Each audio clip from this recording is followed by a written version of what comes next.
Dios les bendiga a todos. Qué alegría poder nuevamente estar juntos. La Biblia nos enseña el valor gigantesco que tiene poder estar juntos para estudiar la palabra, para leer la Biblia, para orar juntos.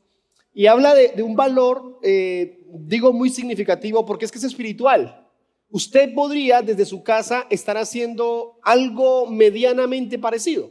Abre su celular, su computadora, y ahí puede descargar una predicación, escucha alguna música cristiana y seguramente va a crecer por el conocimiento que eso le ofrece. Pero difícilmente reemplazará el hecho de poder estar juntos como congregación. No se puede reemplazar. Cuando no hay otra manera de hacerlo, lo hacemos. Y abrimos la computadora y de esa manera predicamos porque es la única forma. Pero mientras esté la posibilidad de congregarnos, insisto en que debe ser nuestra prioridad, nuestro interés, el poder estar juntos como iglesia. Estamos estudiando Marcos y vamos a seguir haciéndolo unos meses más. Hoy vamos a hablar de un tema que creo que es oportuno siempre de hablar y es todo lo que tiene que ver con nuestro servicio a Dios y cuáles son nuestras motivaciones para hacerlo. Para ello vamos a estudiar una pequeña situación que vivieron los discípulos, los apóstoles. Ubíquese en Marcos capítulo 9, versículo 33. Vamos a leer a partir del 33, 9:33. Vamos a leer esa pequeña situación que vivieron estos discípulos y apóstoles. Miren lo que dice la Biblia en 9:33. Aquí va a estar en la proyección. Y llegó a Capernaum y cuando estuvo en casa les preguntó: ¿qué disputabais entre vosotros en el camino? Venían discutiendo, venían con problemas. Mas ellos callaron, porque en el camino habían disputado entre sí quién había de ser el mayor. Entonces él se sentó y llamó a los 12 y les dijo: si alguno quiere ser el primero, será el postrero de todos y el servidor de todos.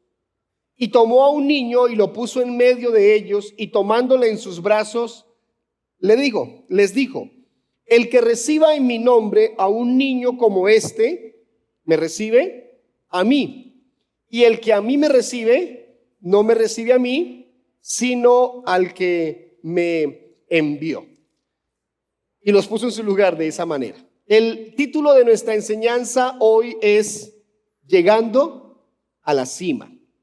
Y quiero usar dos cosas para comenzar esta enseñanza. La primera, presentarles un pequeño cuadro de cuáles son las cosas que nosotros enfrentamos a diario, recibimos a diario con respecto a eso del éxito, del triunfo y de llegar alto. Y bueno, lo digo porque es que nos han, permítanme esta palabra, criado, nos han formado en muchos casos bajo esos preceptos. Y es que le decimos al niño: usted tiene que ser el mejor. Eso no es malo. Decirle a un niño que sea el mejor pueda que no sea tan malo.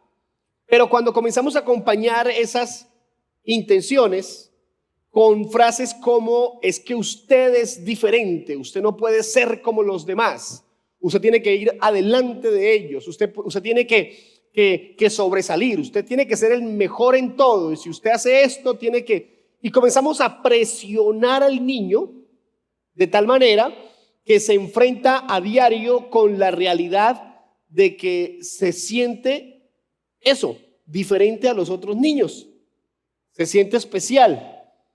Y no estamos usando las palabras correctas porque a cambio de conducirlo a que tenga una actitud bonita, una actitud correcta, una actitud respetuosa, amable con los demás, le generamos a veces una competencia o nos generaron una competencia como un reto a siempre estar, incluso si es necesario, pisotear a otros con tal de llegar primero. Y por eso el título de esa enseñanza es Llegando a la cima, porque qué afán que tienen algunos de estar en lo más alto, de figurar. Y uso mucho esa palabra cuando hablamos con las personas, con nuestros cercanos sobre el servir a Dios. Qué afán de ser reconocidos. Nos gusta eso. Nos afana que nos vean como que hicimos algo bien y que nos premien por eso. Creo que sí se debe reconocer el trabajo y el esfuerzo. Uno ama cuando le dicen a uno, su niño le fue bien en el colegio, aquí están las calificaciones. De vez en cuando por ahí le llegan algunos documentos, certificados, diplomas de excelente rendimiento. Y para uno de padre eso es significativo, porque creo que se debe calificar, se debe cuantificar los logros. Sí. Pero cuando comenzamos a presionar a ellos o a otros a que tienen que sobresalir, entonces podemos estar brindándoles o llevándolos a un camino equivocado. Voy a decirlo de esta manera. Es muy posible que usted haya escuchado, bien sea de su familia, de sus cercanos, de sus líderes, de sus jefes, que tiene que ser el mejor, que tiene que sobresalir por encima del que sea, como sea. No importa la forma, los medios, hay que triunfar, hay que ganar. Cuando llegamos a un colegio hace unos años con Santiago Pequeño, el profesor nos ubicó. Dijo, para ustedes su niño es muy especial, único. Claro que sí, nuestro niño pequeño, estábamos. Y él dijo, aquí entra a ser parte de un grupo de 1000 niños que son especiales. Él es como todos los demás. Y se va a medir de esa manera. Y nos ubicó en la realidad. Porque uno cree que el de uno es intocable, es único. Y no, son niños que todos ameritan la misma formación, el mismo proceso. Solo que algunos después irán un poquito adelante, un poquito atrás, conforme a sus capacidades.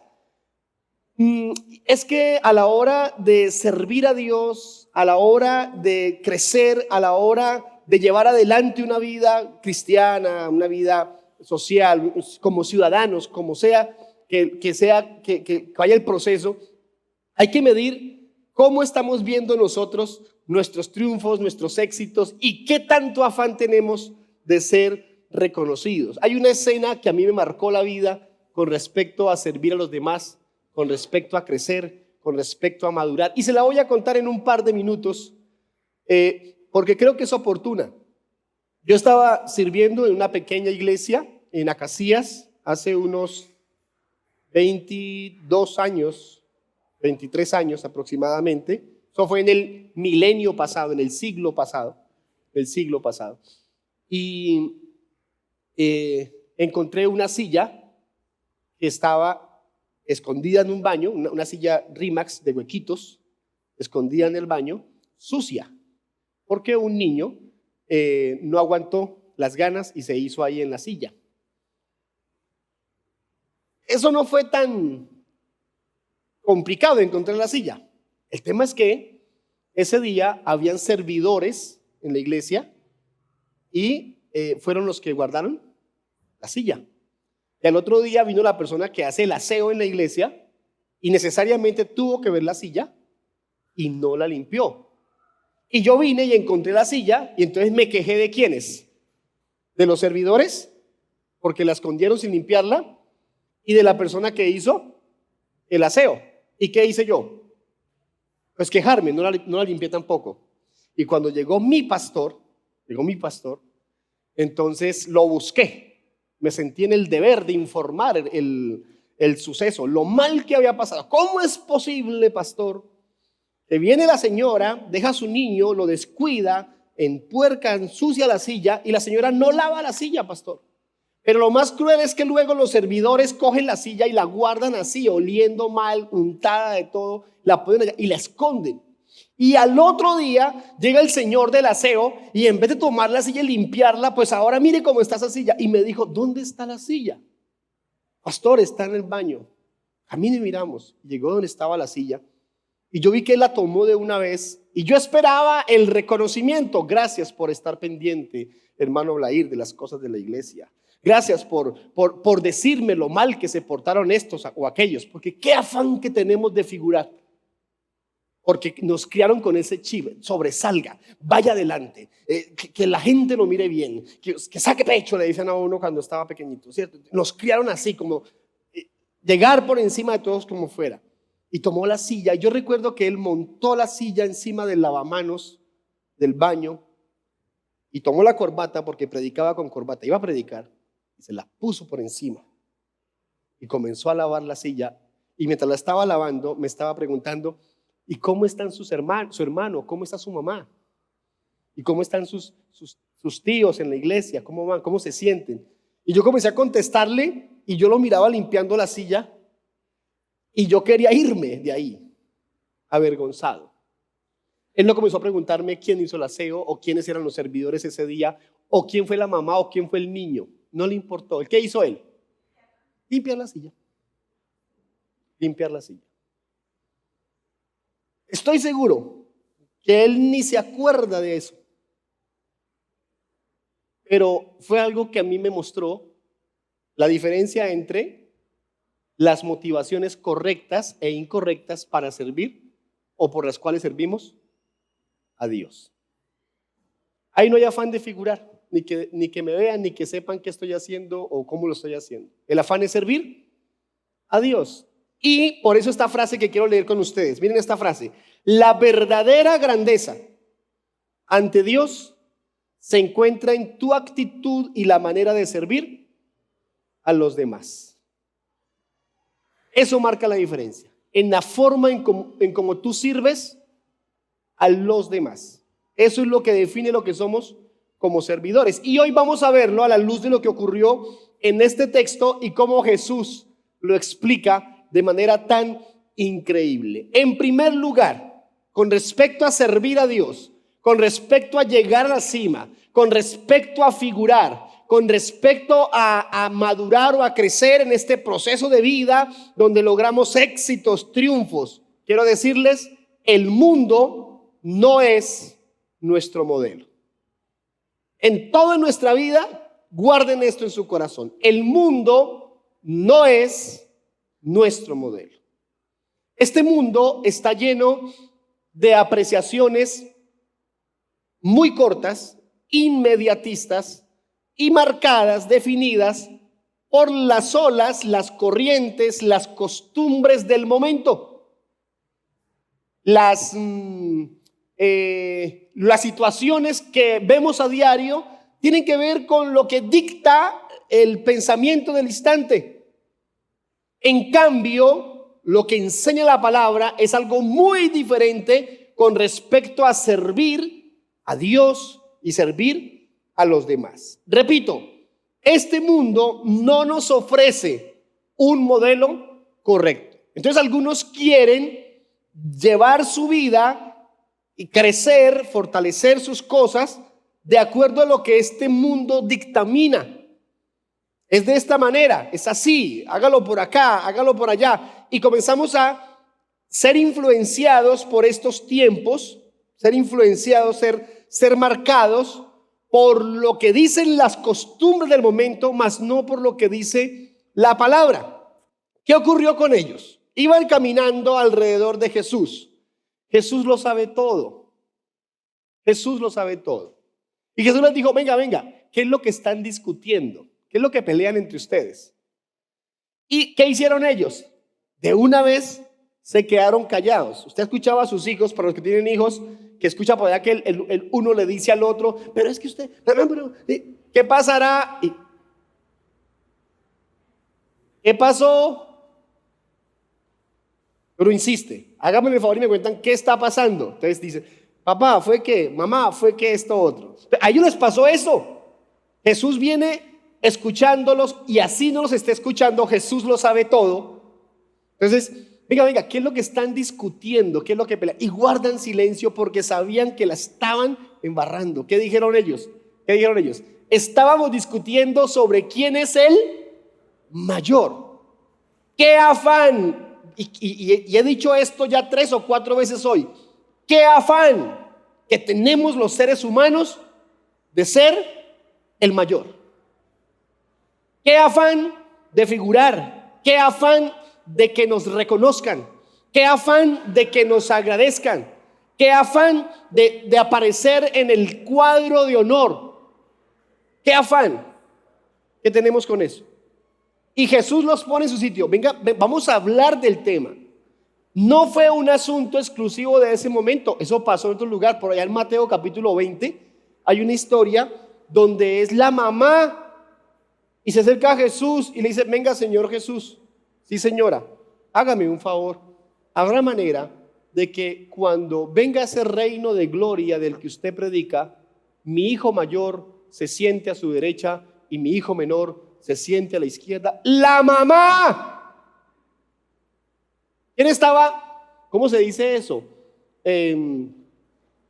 Publicitando, patrocinando, promoviendo a los hijos. La mamá, con todo respeto a las mamás, con todo respeto a los papás. Es que nos encanta ver a nuestros hijos allá de primeras y les hacemos un daño a veces. Porque cuando el niño o la niña no pueden, entonces se frustran. Claro, los movemos a que les vaya bien, les damos los recursos, los animamos, premiamos sus logros, los apoyamos cuando no lo lograron. Pero no podemos darles las pautas de vida para que consideren que si no es así, les fue mal. Si no ocupé el primer lugar, estoy mal. No. Y aquí está la mamá diciéndole a Jesús: hágame un favor, que cuando usted esté en su reino, ponga a mi hijo aquí y ponga a mi hijo acá. La mamá, el papá. Y estos apóstoles aquí van discutiendo. ¿Quién es el mayor? Yo soy el mayor porque yo llevo más tiempo con Jesús. No, yo soy el mayor porque yo sé más idiomas que usted. Hablaban varios idiomas, algunos de ellos. No, yo soy el mayor porque cuando yo hablo con algunos se convierten. Yo hago milagros. No, yo libero de demonios. No, y comenzaron a competir entre ellos. Y uno creería que haya competencia en esto o en aquello, pero de competencia entre personas que sirven a Dios, y se da, mis hermanos. Se da que haya competencia entre personas que están sirviendo al Señor. Y aquí ocurrió. Quiero decirles 3 cosas sobre esto. Primero, letra A, no se trata de discutir. Cuando comienzan a haber discusiones sobre eso, quedan evidentes varios problemas. Cuando comienzan a haber rencillas, dificultades entre personas que sirven, que hacen alguna tarea juntos. B, no se trata de rangos. Es que usted es esto y usted es aquello y yo soy el primero y usted es el segundo. Cuando el versículo 35 dice: bueno, vengan a ver, dice Jesús, ¿quieren rangos? El que quiera ser el primero tiene que volverse el postrero. ¿Qué quiere decir el postrero?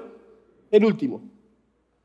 El que quiera ser servido, lo primero que tiene que hacer es servir a todos. ¿Quieren rangos? Ese es su rango. Miren, hermanos, Jesús merecía toda la gloria desde el día que nació aquí en la tierra, humanamente. Sin embargo, toda su vida fue una vida de servicio. Toda su vida. Y le dijo a sus discípulos: ámense como yo los he amado. ¿Y sabe qué había acabado de hacer? Había acabado de lavarle los pies a sus discípulos. Les está diciendo: ámense implica sírvanse los unos a los otros. Sírvanse, ayuden, cuídense, hagan lo justo para que la otra persona se sienta atendida, apoyada, amada. Pero al contrario, este mundo enseña un poco de cosas que van en contra de esos principios. Leí ayer, buscando un poco de información sobre esto, algo que siempre me ha llamado la atención, y son las exigencias que hacen nuestros deportistas, artistas famosos cuando van a algún evento, cuando van a alguna situación. No voy a dar nombres, usted puede buscarlo en internet si quiere. Hay una mujer muy famosa en el mundo que exige, cuando llega a un lugar, que debe tener un camerino donde quepan más de 200 personas. porque debe llevar sus 30 guardaespaldas, debe llevar chef personal, debe llevar su maestro de yoga, debe llevar todo el equipo de estética, todo lo que le hacen para sus presentaciones, y deben ofrecerle un sector de baños nuevos. No pueden ser baños que alguien haya utilizado, nuevos. Entonces, ella los usa o no los usa, dependiendo de su situación, pero el compromiso es que después de usarlos, tienen que demoler todo. Esas son algunas de sus exigencias como artista. Como artista. Un deportista muy famoso viaja por el mundo cuando no están en temporada deportiva. Lo conozco de primera mano. Tengo un amigo que trabaja en eso y nos contó cómo es el tema. Y él llega a la concentración con sus amigos, chequea todo y dice: no me quedo aquí. Y comienzan a buscarle un nuevo lugar y cambia de sitios, 3, 4, 5 opciones en la ciudad donde se va a quedar. Y cuando encuentra, entonces, sí, me gusta este lugar, entonces resérvenme el primero, segundo y tercer piso del edificio. El hotel queda prácticamente desocupado porque es para él, para poder invitar a las personas que quiera invitar y hacer en esos días todo un desorden en el edificio. Esas son sus exigencias. Este mundo enseña eso. Este mundo enseña a pisotear. Este mundo enseña a no importarnos si necesitas o no necesitas, si estás sufriendo o no estás sufriendo. Lo importante es que la persona, el protagonista del momento, quiere atención, quiere reconocimiento, quiere premios, quiere que lo traten diferente, cuando la Biblia dice que el que quiera ser más grande debe hacerse más pequeño, y va en contracorriente, hermanos. Es completamente antagónico la idea del mundo con la idea de Dios. Mientras el mundo dice: surja, triunfe, pase por encima del que deba pasar, pero llegue de primeras, la Biblia dice: usted debe estar de últimas. No importarle si figura o no figura, no importarle si su nombre aparece o no aparece en alto donde todos lo miren. Ahora, es que si Dios sabe que le estamos sirviendo de corazón y Él tiene claro eso, es lo más importante para nosotros, que Dios lo entienda, Dios lo sepa. Si Él lo sabe así, hermano, no importa qué piensen los demás, no es tan importante.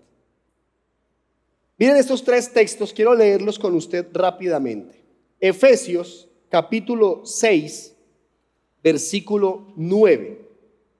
Vosotros, amos, haced con ellos lo mismo, dejando las amenazas, sabiendo que el Señor de ellos y vuestro está en los cielos, y que para Él no hay acepción de personas. ¿A quién le está hablando aquí? A los jefes, a los amos. No amenacen, no maltraten, porque algunos, porque son jefes, creen que tienen el control. Maltratar, lastimar, dañar. No maltraten. Colosenses capítulo 3, versículo 12. Colosenses capítulo 3, versículo 12 y versículo 13. Vestíos pues como escogidos de Dios, santos y amados, de entrañable misericordia, de benignidad, de humildad, de mansedumbre, de paciencia, soportándoos unos a otros y perdonándoos unos a otros, si alguno tuviere queja contra otro. De la manera que Cristo os perdonó, así también hacedlo vosotros. Y Pablo repetidamente habla de la necesidad de una actitud correcta para con los demás. Filipenses capítulo 2, versículo 3. Nada hagáis por contienda o por vanagloria, antes bien con humildad, estimando cada uno a los demás. ¿Cómo dice? ¿Cómo debo ver a los demás? Como superiores a mí. ¿Cómo debo ver a los otros? Con amor, y verlos como si fueran superiores. Tal vez no lo sean, seguramente no lo son, pero cuando yo veo a alguien superior que a mí, lo trato con respeto, con honra, con amor. Miren la escena, miren la escena. Una señora va por primera vez a la iglesia, tremenda iglesia. Llega en su motocicleta, pero para subir la motocicleta al sitio donde había que poner las motos, hay una pequeña rampa y a ella le da miedo subir la moto hasta allá. Entonces, un hombre que está en la puerta de la iglesia le dice respetuosamente: ¿le puedo ayudar a poner la moto ahí? Ella lo ve despectivamente: sí, gracias. Él se para en la moto y la ayuda a subir. No me la vaya a dejar caer, por favor. No se preocupe, tranquila, yo tengo cuidado. La compré hace poco. Por favor, que no se... No, señora, tranquila, no se preocupe. Bien pueda, siga, yo le ubico la moto. Y le subió la moto y se la puso. La señora se da la vuelta y se va. No agradece, no dice nada. Porque ese concepto, ¿no? Está para ayudar, está para servir. Si están ahí en la puerta, el que abre, el vigilante está para servir. No, hasta ahí. Es otra persona a la que le debo respeto. Entonces ella entra a la iglesia, la primera vez que va a esperar el servicio, pasan los músicos, cantan, y ahora con nosotros el pastor de la iglesia, y sube el pastor que fue el que le ayudó con la moto en la entrada de la puerta. A ella le cambia la cara, termina el servicio y va y lo busca después y se disculpa: pastor, qué pena con usted, yo no sabía que usted era el que me estaba ayudando. Si yo hubiera sabido que usted era el pastor de la iglesia, yo lo hubiera saludado con respeto, yo no hubiera permitido que usted me ayudara con la moto, yo lo hubiera subido. ¿Por qué depende de eso el tratar bien a las personas? ¿Por qué dependería de saber si es el pastor o es el vigilante o es el que ayuda en la puerta o es aquel o es este? ¿Por qué depende de eso? Miren, hermanos, aquí no se trata de rangos. Es tan importante el que se para aquí a tocar un instrumento, a predicar la palabra, como el que está en este momento por allá dándole vueltas, cuidando su carro, cuidando su moto, por allá afuera, pendiente. O el que hizo el aseo, o el que está con los niños, o el que busca que el ambiente esté bonito aquí, atendiendo cosas, moviendo, llevando, quitando. Tan importante. No es asunto de rangos. Jesús lo explicó. Aquí no es un tema de amos, de dueños, de jefes. Todos servimos al mismo Dios, al mismo Dios.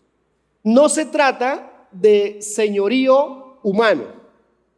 Marcos capítulo 10, versículo 42. Esto me parece fabuloso, oportuno. 10, 42 y 43. Mas Jesús, llamándoles, les dijo: ¿sabéis que los que son tenidos por gobernantes de las naciones se enseñorean de ellas y sus grandes ejercen sobre ellas potestad? Pero no será así entre vosotros, sino que el que quiera hacerse grande entre vosotros será vuestro servidor. ¿Cómo hacen en el mundo? Hay gobernantes, hay líderes, hay dueños, hay jefes, hay amos, y ejercen control. Es normal, es lógico, eso es su proceso de vida, está bien.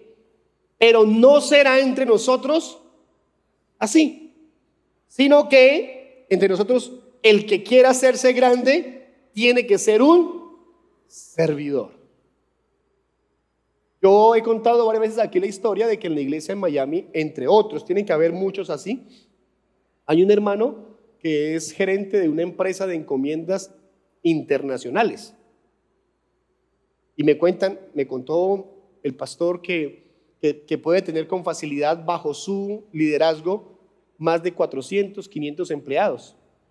Pero los domingos llega con su busito de la iglesia, Christ Fellowship, y pasa derecho para el parqueadero y toma un elemento distintivo y ayuda a parquear carros en la iglesia.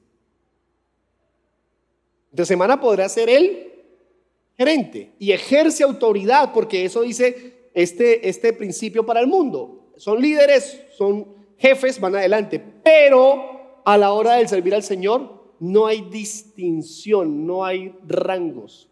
Se hace como corresponde para honrar a Dios. Y Primera de Pedro, capítulo 5, versículo 3, ofrece un material, un elemento adicional en este proceso del que estamos hablando. Primera de Pedro 5, 3. No como teniendo señorío sobre los que están a vuestro cuidado, sino siendo ejemplos de la grey. Eso se lo está diciendo a algunos líderes de la iglesia. No ejerzan su liderazgo como teniendo señorío. ¿Qué significa el señorío? Control, dominio, y eso raya en el maltrato o en cosas así. No, no es señorío, sino que servimos siendo ejemplo. ¿Quieres ser líder? Sé ejemplo. ¿Quieres llevar adelante procesos con los tuyos? Sé ejemplo. Aplica, por ejemplo, para los papás, papá, mamá, para los líderes de diferentes grupos, para usted que tiene bajo su cuidado personas. Sea ejemplo de ellos. Y segundo, si este mundo no es nuestro modelo, quiero decirles, Cristo es nuestro modelo perfecto de servir. Y aquí vamos a pensar en algunas cosas. Por ejemplo, Marcos capítulo 10, versículo 45 lo explica. Porque el Hijo del Hombre, refiriéndose a Jesús, por eso está en mayúscula en su Biblia, el Hijo del Hombre no vino para ser servido, sino para servir y para dar su vida en rescate por muchos. Hermano, hermana, si algunas personas sienten que merecen ser servidos porque tienen algún logro, algún triunfo, algo que les conduzca a pensar así, ¿cuánto más nuestro Señor Jesucristo, que merece toda la gloria, toda la honra, toda la alabanza, todo el reconocimiento desde siempre y para siempre? Sin embargo, llegó para servir a las personas. Sin embargo, desde que comenzó su vida en la tierra, desde lo humano, desde esa perspectiva, siempre estuvo en la intención de servir a otros. ¿A quiénes fueron los primeros que sirvió Jesús? ¿A quiénes? A sus padres. No aprenderás a servir a los demás si no comienzas por servir a papá y a mamá. No aprenderás a servir a Dios y a los demás si no comienzas por servir a tu esposa, por servir a tu esposo, por servir a tus hijos, por servir a tus hermanos. Si son hermanos aquí, pequeños, mayores, grandes, o aún muy mayores, si tú no sirves a tu hermano, hablo por sangre, a tu hermano, qué difícil será que aprendas a servir a otros después. ¿Y saben qué ocurre? Que es muy preocupante. En la casa no sirven a los demás, no se ayudan, pero quieren llegar a la iglesia a hacerlo. ¿Por qué? ¿Por qué?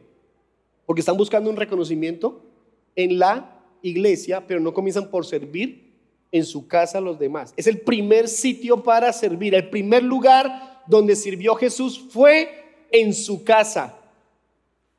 Por eso es que cuando te asignan tareas en casa, en calidad de hijo, de padre, de esposo, de esposa, de sobrino, de tío, lo que hagas en casa, pertenezcas al núcleo que pertenezcas, cuando te entregan una tarea de casa, esa es tu forma de servir en esa casa. Y además, cuando te nace hacer algo por esas personas, estás sirviendo a esas personas. Pero no me vengas a decir que no le ayudas a tu mamá, a tu papá, a tu esposo, a tu esposa a lavar los platos, pero en la iglesia lavas, quitas, trapeas, quitas polvo. Qué alegría servir a Dios. ¡Ojo!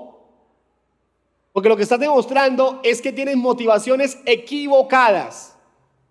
El que sirve como corresponde, entiende que su primer lugar de servicio es en la casa.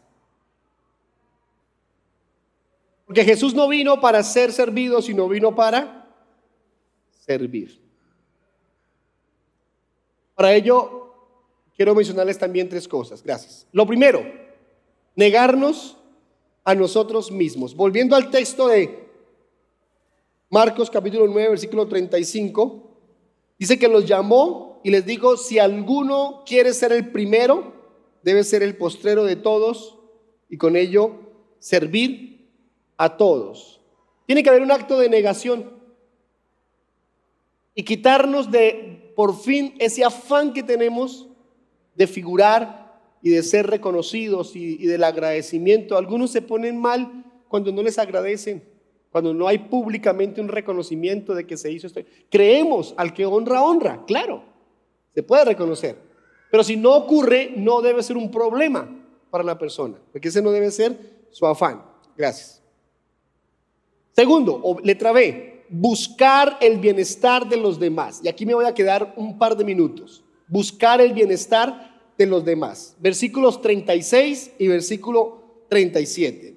Y tomó a un niño, lo puso como ejemplo, y lo puso en medio de ellos, y tomándole en sus brazos, les dijo: el que reciba en mi nombre a un niño como este, me recibe a mí. Y el que a mí me recibe, no me recibe a mí, sino al que me envió. ¿Qué hizo Jesús en ese instante para explicarles a ellos el valor de servir correctamente a Dios? Les puso un ejemplo, y lo que quedó claro ahí es la preocupación de Jesús por los demás. ¿Sabe qué hizo Jesús ese día?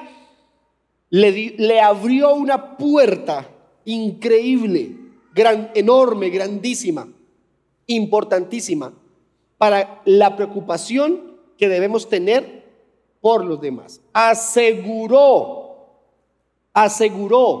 el bienestar de muchas personas. Jesús sabía que iba a morir pronto. Jesús sabía que ya le quedaba muy poco tiempo. Y Jesús no tenía afán de que le rindieran pleitesía y que le reconocieran y que le pusieran título honorífico y que le entregaran las llaves de la ciudad y la persona, como dicen, el visitante ilustre. No tenía afán de eso, pero pensó en los demás y abraza al niño y les dice: cuando ustedes ayudan, reciben a alguien como este niño, es como si lo hicieran conmigo. ¿Qué haces tú cuando ayudas a alguien de la manera correcta, con la motivación correcta? Es como si estuvieras ayudando al mismo Señor Jesucristo. Y ahí dice el texto: y si lo hacen conmigo, lo están haciendo con mi Padre. Noten ustedes el valor poderoso que le da Dios, que le da aquí Jesús, al hecho de poder ayudar a otras personas, de poder servirles, de poder hacer algo por los demás. Esa invitación a usar nuestros recursos, nuestras capacidades, nuestros gestos de amabilidad, que pueden ser muy grandes y elaborados o muy sencillos y pequeños, pero que definitivamente son un acto de amor por otros. Por eso dice la Escritura en Filipenses capítulo 2, versículo 4, enseguida donde leímos ahorita: no mirando cada uno por lo suyo propio, sino cada cual también por lo de los otros. ¿Qué dice el texto? No vean solamente por lo de ustedes, piensen en los demás. Tenemos algunas personas enfermas aquí en la iglesia, están pasando algunas crisis y muchos se han enterado de esto y nos han llamado: pastor, ¿qué hay que hacer? ¿Qué hay que hacer? Usted nos dice qué hay que hacer para ayudar, para apoyar. No están hablando de millones y millones, no, pero están hablando de estar listos para ayudar. Y en estos días le dije a 2 de ellos, 2 familias diferentes: esperemos un poco, porque están en la crisis del momento con respecto a su situación de salud, pero sí van a necesitar nuestro apoyo, varios de ellos. Entonces vamos a organizarlo y hacerlo de manera bien específica, atendiendo necesidades que seguramente se van a presentar. Por ahora, ¿cuál es la mejor ayuda que podemos hacer? Oremos por ellos, porque es crítica la situación. Ahí estamos en ese proceso. Pero ¿a qué voy? A que hay afán por el bienestar de otros. Hay preocupación por los demás. Debes sentir preocupación por las personas. Preocúpate por el dolor de otros. No puede ser, por ejemplo, que seamos capaces de desperdiciar comida cuando muchos no tienen que comer. Para algunos pasa inadvertido este comentario, pero algunos me entenderán a qué me refiero. Permitirle a nuestros hijos, no quiero, y esa comida se pierde. No lo permitan, porque hay miles, escúchenme por favor, miles de niños en nuestra ciudad que no tienen un plato diario de alimento. Lo tienen que comer. Preocupémonos por otros. No puede ser que estés tranquilo en tu casa sabiendo que al lado el vecino no está comiendo nada. No, tiene que inquietarnos. No podemos ayudar a todos, pero hagamos algo por los que sí podamos y que haya afán por ese deseo de servir a las personas. Eso implica preocupación por el bienestar de los demás. Eso implica preocupación por una actitud correcta con el que está sufriendo. Y por último, no esperar nada a cambio.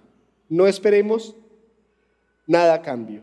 Es que ocurre que la mayoría de personas formadas por el modelo de este mundo, lo que hacen es hacer algo esperando recompensa. De ahí que cualquiera que ayude a alguien, en muchas ocasiones se toma la fotografía y la publica. Aquí haciendo esto para ayudar a fulanito, le traje un mercado a este, le dimos esto. Solo hay una razón por la que estoy de acuerdo de algunas fotografías que tomamos nosotros de los eventos que hacemos como iglesia. Solo hay, una razón con una verdad compartida. No me gusta que aparezcamos porque hicimos por eso, porque me parece que no es necesario. La Biblia dice que lo que haga la mano derecha no se entienda, no lo sé para la izquierda. No hay necesidad. Lo que pasa es que, por un lado, la iglesia que nos apoya económicamente pide informes de lo que hacemos. Y es lógico, porque hacen la inversión económica, hay que enviarle informes y eso implica publicar algunas cosas. Y dos, porque eso mueve la mano de otras personas a apoyar. Lo que hemos hecho en el dique ha causado que se hayan sumado decenas de personas a apoyar el proceso gracias a lo que hemos publicado. Entonces, ahí toma algún valor el hecho de publicar. Pero por lo demás, si tu deseo el deseo de alguno de que hace un favor y lo publica y lo muestra, es el hecho de que lo vean a uno, estamos violando este parámetro. ¿Cuál es? El que sirve a otros lo hace sin esperar recompensa, nada a cambio.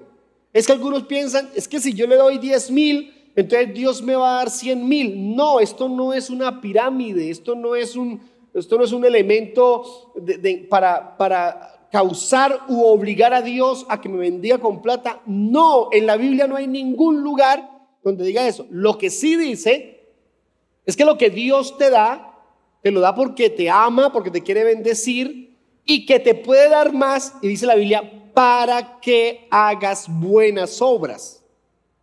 ¿Está bien? Uno no da para que Dios le bendiga. Cuando Dios nos bendice, uno da para bendecir a otros. Eso dice el texto, Corintios 9, eso enseña de la verdad de ayudar a otras personas. Ahora, ¿Dios puede bendecirnos y puede proveernos más? Claro que sí.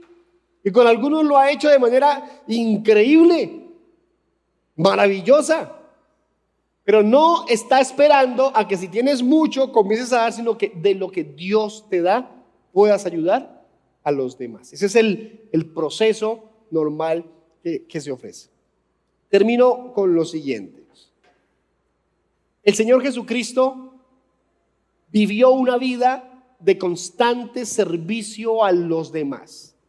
Digo constante porque todo lo que hizo giró en torno al anhelo de bendecir a otros.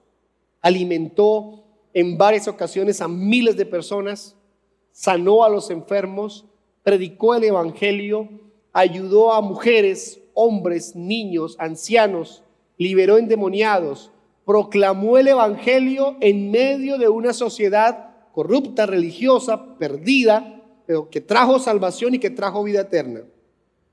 Y hasta su último momento murió sirviendo. Murió en ese deseo de hacer algo por los demás, pudiendo bajarse de la cruz, pudiendo negarse a esa muerte, se entregó y murió, todo por nosotros, por amor, para servirnos. Y resucitó. ¿Y qué hizo mientras resucitó? ¿Qué hizo? Siguió sirviendo. No pierdan de vista la escena. Están en el mar pescando, y cuando ellos llegan a la orilla, Jesús les había preparado unos peces en la brasa. Jesús los alimentó. Lo siguió haciendo. Y uno podría decir: qué gloria, qué honra, todos sirvamos al Maestro. Hasta el último momento sirvió a los demás. Damas, caballeros, una invitación a los que ya lo están haciendo, a los que lo van a hacer, a los que sueñan con hacerlo: sirvamos con amor, con dedicación al Señor, y eso implica servir a los demás. ¿Cuál es el primer lugar para servir? La casa. Sirva en su casa a los demás, y eso se irá replicando en su vida, donde usted se encuentre en la iglesia. Muchos no lo agradecerán, muchos ni lo notarán, algunos hasta se burlarán, pero usted no le sirve a los hombres, está sirviéndole a Dios. Dice la Biblia que todo lo que hagamos, hagámoslo como para el Señor. Hagámoslo para Dios. Por favor, pónganse en pie, vamos a orar. Pidámosle a Dios por esto.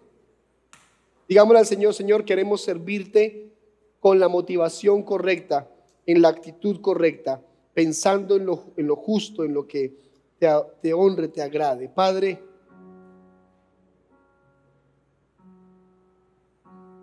nosotros estamos en este persistente ritmo de vida, y estamos siendo atacados diariamente con conceptos humanos propios de este mundo, que distorsionan la verdad, que quieren dañar el concepto correcto de lo que es una vida que te agrade, que te honre, y nos enseñan a diario elementos persuasivos para desviarnos de lo que tu palabra enseña con respecto a servir a los demás. Yo quiero pedirte perdón si nuestras motivaciones son equivocadas, y pedirte por favor con ello nos ayudes a reorientar todo lo que tiene que ver con la justicia, con lo justo, con lo correcto, en este deseo de servirte a ti y de servir a los demás. Al hacerlo, que encontremos la manera de honrarte, de agradarte, de servirte de manera justa, correcta, oportuna, y con ello poder hacer algo por las personas, preocupados por su bienestar, porque crezcan, porque te conozcan, porque vivan para ti. En ti confiamos, mi Dios, en ti confiamos, Señor, siempre. Por eso entendemos que nos has llamado a servirte, y no hacerlo de cualquier manera, sino hacerlo de corazón, hacerlo con el anhelo ferviente de hacer tu obra, hacer tu voluntad. Por favor, perdónanos si hemos hecho algo simplemente por un reconocimiento, o por brillar más que otro, o por tal vez un agradecimiento o algo así. Esa no debe ser nuestra motivación. Tu palabra dice que en su momento recibiremos recompensa, algunos aquí en tierra, pero todos la recibiremos allá en el cielo. Eso queremos, Señor, hacerlo por una recompensa celestial más que por una recompensa terrenal. Que lo hagamos con el corazón, que sirvamos a los demás con la mente clara, el pensamiento claro de que es honrando tu santo nombre, Señor. Damos gracias y te honramos por este privilegio hermoso de poder servirte con todo nuestro ser.